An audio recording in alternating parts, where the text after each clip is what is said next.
Diabetes అంటే చిన్న పిల్లల్లో చూసే జువెనైల్ డయాబెటీస్. జెస్టేషనల్ డయాబెటీస్ అంటే ప్రెగ్నెన్సీ ఉమెన్‌లో ఆ టైంలో ప్రెగ్నెన్సీ టైంలో వచ్చే డయాబెటీస్‌ని జెస్టేషనల్ డయాబెటీస్ అంటారు. సో, టైప్ 2 అయితే ఈ ఇన్సులిన్ ప్రాపర్‌గా యూజ్ అవ్వకపోవడం అనేది చూస్తూ ఉంటాము. మోస్ట్‌లీ మనం టైప్ 2 డయాబెటీస్ గురించి మాట్లాడుకున్నట్టయితే వీళ్ళకి ఎక్కువగా ఎలాంటి ఫుడ్స్ తీసుకోవద్దనంటే గ్లైసెమిక్ ఇండెక్స్ అని అంటారు. సో, ఆ గ్లైసెమిక్ ఇండెక్స్ ఎక్కువ, తక్కువ అనేది ప్రతి ఫుడ్‌కి ఉంటుందన్నమాట ఒక వాల్యూ. సో, ఎప్పుడైతే గ్లైసెమిక్ ఇండెక్స్ ఎక్కువున్న ఫుడ్స్ మనం కన్జ్యూమ్ చేస్తే, అప్పుడేమవుతుందంటే అవి డైరెక్ట్ బ్లడ్‌లో కలిసిపోయి ఇమ్మీడియేట్‌గా షుగర్ లెవెల్స్ అనేది పెంచేస్తాయి. సో, అలాంటి ఫుడ్ మనం కన్జ్యూమ్ చేయకూడదండి. ఇప్పుడు కొన్ని ఎగ్జాంపుల్స్ తీసుకున్నట్టయితే నార్మల్‌గా సీజనల్ వైస్‌గా సమ్మర్‌లో అయితే మ్యాంగో, దాని తర్వాత మనకి రెగ్యులర్‌గా అవైలబుల్ బనానా, దాని తర్వాత సపోటా, నార్మల్‌గా నవంబర్‌లో సీతాఫలం వస్తూనుంటుంది.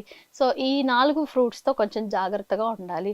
ఎక్కువ ఏదైనా అతిగా తిన్నట్టయితే ఆటోమేటికల్లీ మీ బ్లడ్ షుగర్ లెవెల్స్ అనేవి డిఫరెన్షియేషన్ కనిపిస్తా ఉంటాయి. సో, మనకి హెచ్‌బీఏవన్సీ అని అంటారు. సో, మన బ్లడ్‌లో ఎంత షుగర్స్ అనేవి ఉన్నాయో తెలుసుకోవాలి అనంటే ఒక 3 మంత్స్‌కి ఒకసారి ఈ టెస్ట్ అనేది చేస్తారు.